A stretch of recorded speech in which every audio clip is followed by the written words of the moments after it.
Chandigarh sector 9 में property dealer चिन्नी की हत्या में कैथल से गिरफ्तार आरोपियों से पूछताछ में कई बड़े खुलासे हुए।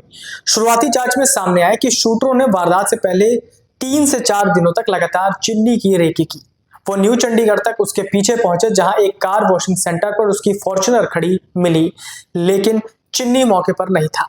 मौका न मिल पाने पर आरोपी लौट गए और बाद में साजिश को अंजाम दिया। मुठभेड़ में घायल दोनों आरोपियों को कैथल से चंडीगढ़ पीजीआई रेफर किया गया, जहां कड़ी सुरक्षा के बीच उनसे पूछताछ जारी है। पुलिस सूत्रों के मुताबिक गैंगस्टर लक्की पटियाल के निर्देश पर दोनों शूटर लगातार चिन्नी की गतिविधियों पर नजर रखे हुए थे।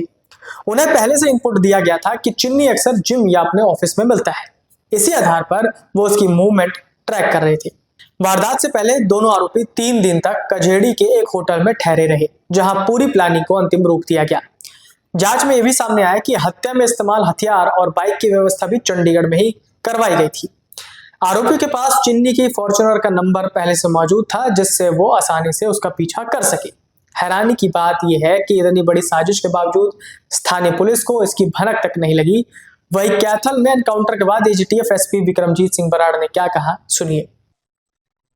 ये एजीटीएफ पंजाब को इनपुट मिली थी, जैसे डायरेक्शन थी मानयोग डीजीपी साहब पंजाब श्री गौरव यादव, हमारे एडीजीपी साहब प्रमोद भान साहब और डीआईजी गुरमीत चौहान साहब ने जो हमें इनपुट मिली थी स्पेसिफिक भी, वो या कलकत्ता एरिया में यहाँ पे छुपा हुआ है कैथल में।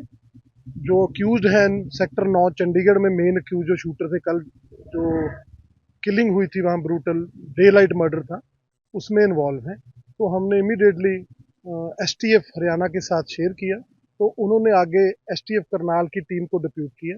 तो हमने सारा फिर ये प्लान किया ऑपरेशन इनको साथ लेके, और यहाँ पर जब आए तो जब इन्होंने देखा भी सारी तरफ से घिर गया, तो उन्होंने फायर किया पुलिस पे। रिटेलिएटरी फायर में हमने भी किया फायर, तो वो इंजर्ड हो गए। ये पार्ट ऑफ इन्वेस्टिगेशन है। ये हमें जब ये विदिन 24 आवर्स जो एजीटीएफ ने इसको ट्रेस किया है, ये ऑपरेशन चलाया गया था स्पेशल, उसके बाद मौके पे जाके तो यहाँ पे स्पेसिफिक ह्यूमन इंटेलिजेंस आई थी, ये यहाँ है। फिर इनसे लोकल जो एसटीएफ हरियाणा से शेयर किया गया, इन्होंने डेवलप किया, घर जीरो इन किया। अब ये आगे इंटेरोगेशन में आएगा भी, जो ये लड़का सुनील है, इसने कैसे रखा, कौन फॉरेन हैंडलर कह रहा था, सुनील है, साहिल सुनील वॉटेवर, वो इनकी कस्टडी में है, जो इस गांव का है। तो उसकी इंटेरोगेशन में फर्दर क्लियर होगा कि उसको किसने डायरेक्शन दी। हाँ, बड़ी ब्रीफ एक्सचेंज ऑफ फायर थी। जब उन्होंने देखा भी घिर गए, तो हमने उनको पहले हमारे साथ एसआई परवीन एसटीएफ के थे हरियाणा के, और हमारे इंस्पेक्टर पुष्पिंदर, दूसरी सारी टीमें जसप्रीत सब इंस्पेक्टर सारे थे, तो उनको वार्न किया गया सरेंडर करने को, लेकिन उन्होंने फिर फायर किया। तो बुलेट प्रूफ जैकेट पे भी लगा हमारे सुखविंदर सिंह हौलदार की, और हमारे एसआई हैं जो एसटीएफ के, उनके भी। तो फिर रिटेलिएटरी में हमें भी करना पड़ा। तो उनके 3-4 गोलियां लगी हैं, वो हॉस्पिटल में है, अभी इंजर्ड हैं, सीरियस है, लेट्स सी ट्रीटमेंट है हो रही है। हाँ, 3 पिस्टल बरामद हुए हैं, एक PX5 है और एक चाइनीज पिस्टल है, 30 कैलिबर के हैं 2, और एक 32 कैलिबर का है। और वो हमें काफी है उम्मीद भी, ये सेम वेपन है जो यूज है, लेकिन एफएसएल के बाद सही पता लगेगा। ये अभी पार्ट ऑफ इन्वेस्टिगेशन है, it is too early to say, लेकिन ये लग रहा है अभी बाहर से शूटर जो ये पीयूष पहलवान है, ये बाहर से आया था। No, we have coordinated with Chandigarh police. They are coming here and we all are doing a joint operation and interrogation. सूत्रों के मुताबिक दोनों शूटर लक्की पटियाल के संपर्क में जंगी ऐप के जरिए थे। वारदात की पूरी प्लानिंग इसी एनक्रिप्टेड प्लेटफॉर्म पर की गई, जिससे पुलिस की निगरानी से बचा जा सके। पूछताछ में खुलासा हुआ कि जनवरी में भी चिन्नी की रेकी की गई थी। उस समय पीयूष उर्फ राजन मलेशिया से भारत आया था, लेकिन किसी कारणवश वारदात को अंजाम नहीं दिया जा सका।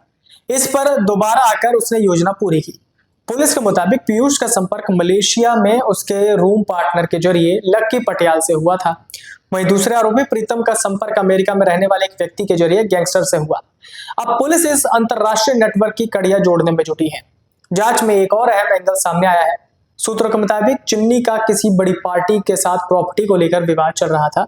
आशंका है कि इसी विवाद के चलते लक्की पटियाल के जरिए सुपारी दी गई हो। पुलिस इस आर्थिक पहलू को भी गंभीरता से खंगाल रही है। सूत्र बताते हैं कि आरोपियों ने पंजाब में अन्य व्यक्तियों की भी रेकी की थी, जिनमें रुपिंदर गांधी हत्याकांड से जुड़े एक शख्स का नाम भी सामने आया। इससे संकेत मिलते हैं कि यह नेटवर्क सिर्फ एक वारदात तक सीमित नहीं बल्कि बड़े आपराधिक मॉड्यूल का हिस्सा है।